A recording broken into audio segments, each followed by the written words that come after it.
प्यारे बच्चों, एक और फूड स्टोरी खास आपके लिए। इस स्टोरी में है बहुत सारा प्यार और जीवन में सही दिशा में आगे बढ़ने के लिए प्रेरणा। चलिए सुनते हैं आज की कहानी।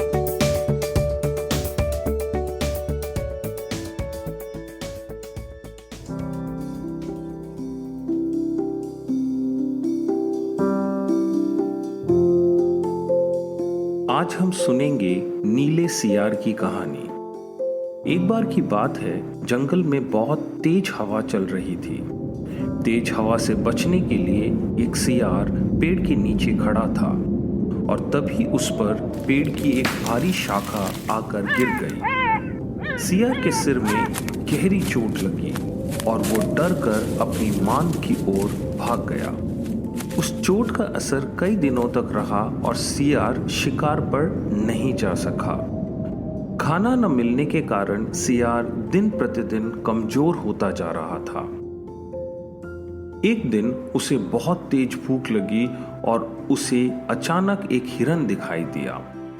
सियार उस हिरन का शिकार करने के लिए बहुत दूर तक हिरन के पीछे दौड़ा, लेकिन सियार बहुत जल्दी ही थक गया और वह हिरन को नहीं मार पाया। सियार पूरे दिन भूखा प्यासा जंगल में भटकता रहा, लेकिन उसे कोई मरा हुआ जानवर तक नहीं मिला जिससे वो अपना पेट भर सके। जंगल से निराश होकर सियार गांव की ओर जाने की तैयारी में था। सियार को उम्मीद थी कि गांव में कोई बकरी या मुर्गी का बच्चा मिल जाएगा जिससे खाकर वो अपनी रात काट लेगा। गांव में सियार अपना शिकार ढूंढ ही रहा था, लेकिन तभी कुछ कुत्तों की नजर सियार पर पड़ी और वो उस सियार के पीछे भागने लगे। सियार को कुछ समझ में नहीं आया तो वो धोबियों की बस्ती की ओर दौड़ने लगा। कुत्ते लगातार भौंक रहे थे और सियार का पीछा कर रहे थे। सियार को जब कुछ समझ नहीं आया तो वो धोबी के उस ड्रम में जाकर छुप गया जिसमें नील घुला हुआ था। सियार को न पाकर कुत्तों का झुंड वहां से चला गया। बेचारा सियार पूरी रात उस नील के ड्रम में छुपा रहा। सुबह सवेरे जब वो ड्रम से बाहर आया तो उसने देखा उसका पूरा शरीर नीला हो चुका था। सियार बहुत चालाक था। उसने अपना रंग देखा और उसके दिमाग में एक आइडिया आया और वो वापस जंगल में आ गया। जंगल में पहुंचकर उसने ऐलान किया कि वो भगवान का संदेश देना चाहता है, इसलिए सारे जानवर एक जगह इकट्ठे हो जाएं। सारे जानवर सियार की बात सुनने के लिए एक बड़े पेड़ के नीचे एकत्र हो गए। सियार ने जानवरों की सभा में कहा, क्या किसी ने कभी नीले रंग का कोई जानवर देखा है? मुझे यह अनोखा रंग भगवान ने दिया है और कहा है कि तुम जंगल पर राज करो। भगवान ने यह भी कहा कि जंगल के जानवरों के मार्गदर्शन करने की जिम्मेदारी मैं तुम्हें देता हूँ।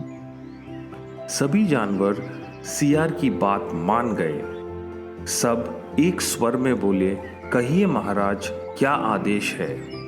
सियार ने कहा, सब सियार जंगल से चले जाए, क्योंकि भगवान ने कहा है जंगल में सियारों की वजह से बड़ी आपदा आने वाली है।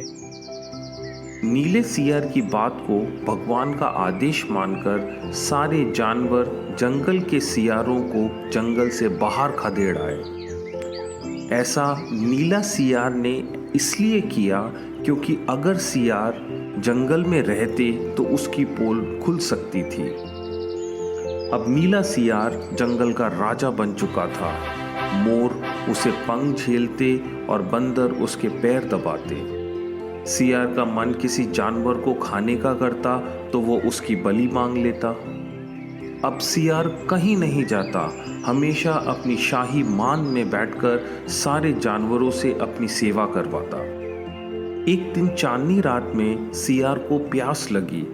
वो मान से बाहर आया तो उसको सियारों की आवाज सुनाई दी जो दूर कहीं बोल रहे थे।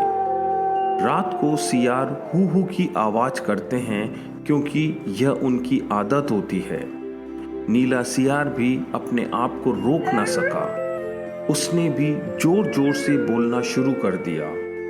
शोर सुनकर आसपास के सभी जानवर जाग गए। उन्होंने नीले सियार को हू हू की आवाज निकालते हुए देखा। तब उन्हें पता चला कि यह सियार है और इसने हमें बेवकूफ बनाया है। अब नीले सियार की पोल खुल चुकी थी।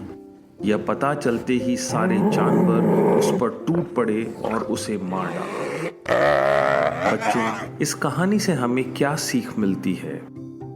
इससे हमें यह सीख मिलती है कि हमें कभी भी झूठ नहीं बोलना चाहिए, क्योंकि एक ना एक दिन पोल खुल जाती है। किसी को भी ज्यादा दिनों तक हम बेवकूफ नहीं बना सकते हैं।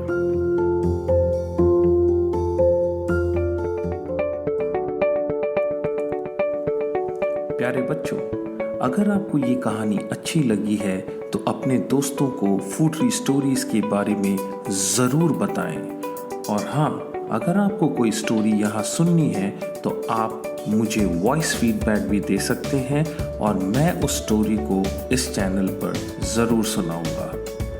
तो बहुत जल्दी वापस मिलते हैं एक नई स्टोरी के साथ। तब तक के लिए बाय बाय।